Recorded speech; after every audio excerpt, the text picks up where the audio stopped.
오늘 우리가 함께 묵상할 하나님의 말씀은 에스겔 32장입니다.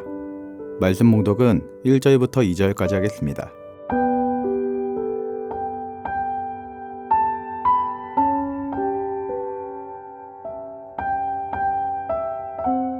열둘째 해 열둘째 달 초하루에 여호와의 말씀이 내게 임하여 이르시되, 인자야, 너는 애굽의 바로 왕에게 대하여 슬픈 노래를 불러 그에게 이르라. 너를 여러 나라에서 사자로 생각하였더니 실상은 바닥 가운데의 큰 악어라. 강에서 튀어 일어나 발로 물을 휘저어 그 강을 더럽혔도다. 아멘.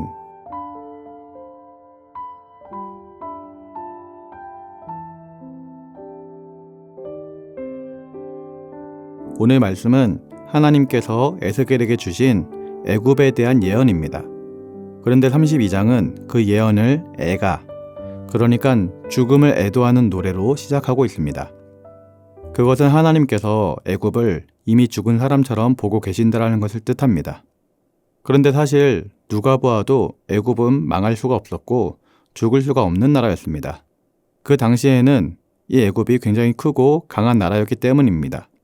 그런데 하나님께서는 그 나라를 이미 죽은 나라로 보고 계셨던 것입니다. 왜냐하면 하나님께서 곧 애굽을 그렇게 만드실 것이기 때문이었습니다. 그래서 하나님께서는 애굽에 대하여서 2절에 이렇게 말씀하십니다. 인자야, 너는 애굽의 바로 왕에 대하여 슬픈 노래를 불러 그에게 이르라. 너를 여러 나라에서 사자로 생각하였더니 실상은 바닥 가운데 큰 악어라. 강에서 튀어 일어나 발로 물을 휘저어 그 강을 더럽혔도다. 다른 나라들은 모두 애굽을 두려워했습니다. 사자처럼 힘이 세 보이고 멋있어 보이는 그런 존재였기 때문입니다. 그런데 하나님의 눈에 비친 애굽의 모습은 달랐습니다. 애굽은 그저 물속의 큰 악어일 뿐이었습니다. 그것도 갑자기 튀어 올라서 발로 물을 휘저어서 강을 더럽히는 그런 악어였습니다. 여러분, 힘과 권세는 하나님께서 다른 사람들을 유익하게 하고 섬기게 하기 위해서 주시는 것입니다. 힘이 없는 사람들을 도우라고 주시는 것이고 세상을 잘 다스리라고 주시는 것이죠. 그런데 그런 힘을 가졌던 애굽은 다른 사람을 유익하게 하고 섬기기 위해서 그 힘을 사용하지 않았습니다. 물속의 큰 악어가 되어서 그 강을 더럽히는 행위를 했었던 것입니다. 무슨 말이냐면 자기들이 가진 힘을 가지고 이 세상을 어지럽히는 그런 일을 했다라는 것입니다. 이 세상은 하나님께서 만드신 세상으로 하나님의 것인데 교만했던 애굽은 하나님의 세상을 자기들 마음대로 어지럽혔었고 더럽히고 있었던 것입니다. 그래서 하나님은 이런 애굽을 그대로 놓아두실 수 없었고 결국에는 그 악어를 죽이기로 결단하십니다. 우리는 때로 우리가 힘을 가지고 있기 때문에 무엇이든 해도 된다라고 생각할 때가 있습니다. 대표적인 경우가 이런 경우입니다. 어떤 공직에 있는 사람이나 권력을 가진 사람들이 부정을 저질렀습니다. 그러면 이렇게 말하는 사람들이 있습니다. 저 정도 자리에 있으면 저러는 것도 당연해. 그러나 이것이 얼마나 잘못된 생각인지 모릅니다. 하나님께서 힘을 주신 것은 그렇게 잘못을 인정해도 된다라고 힘을 주신 것이 아닙니다. 그 힘으로 자기의 유익을 챙기라고 주신 것이 아니었습니다. 그 힘을 사용해서 다른 사람들을 섬기고 이 세상을 사랑하고 이 세상을 잘 다스리라고 주신 것입니다. 그런데 힘을 가진 사람들 중에 하나님과는 상관없이 자신의 이익만을 위해서 살아가는 사람들이 종종 있다라는 것입니다. 그래서 힘을 가진 사람들이 잘못을 저지르고 세상을 더럽히면 사실 더 엄하고 정확하게 책임을 지게 해야 하는 것입니다. 그것이 바른 것이죠. 이렇게 생각하지 않고 이렇게 움직이지 않는 사회나 나라는 결국 그런 사람들 때문에 더럽혀지게 됩니다. 이 세상은 사람의 것이 아닙니다. 하나님의 것입니다.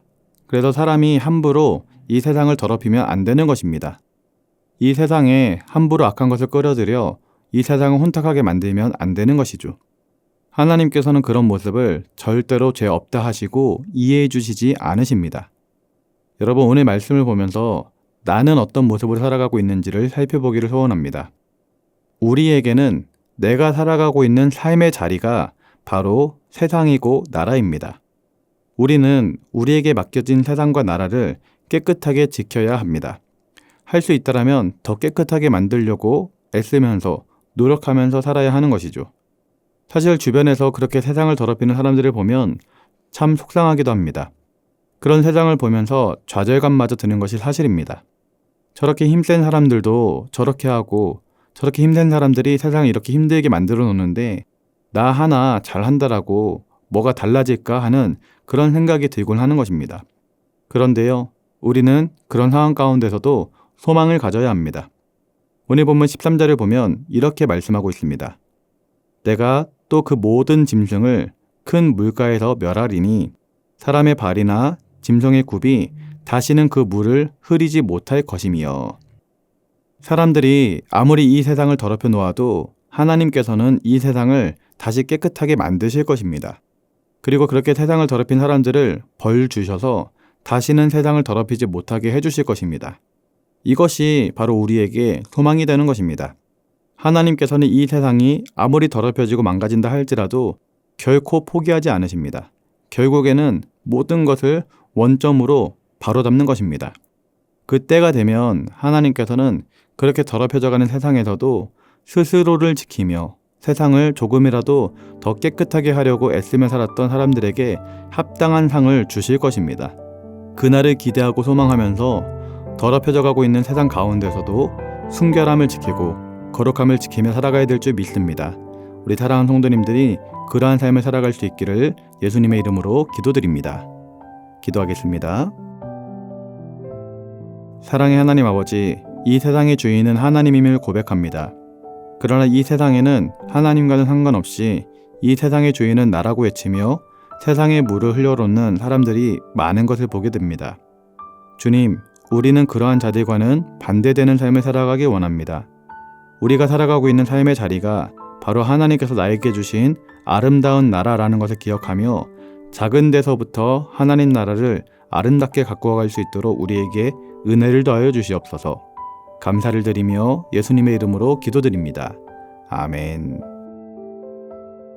하늘에 계신 우리 아버지, 아버지의 이름을 거룩하게 하시며 아버지의 나라가 오게 하시며 아버지의 뜻이 하늘에서와 같이 땅에서도 이루어지게 하소서. 오늘 우리에게 일용할 양식을 주시고 우리가 우리에게 잘못한 사람을 용서하여 준 것 같이 우리 죄를 용서하여 주시고 우리를 시험에 빠지지 않게 하시고 악에서 구하소서.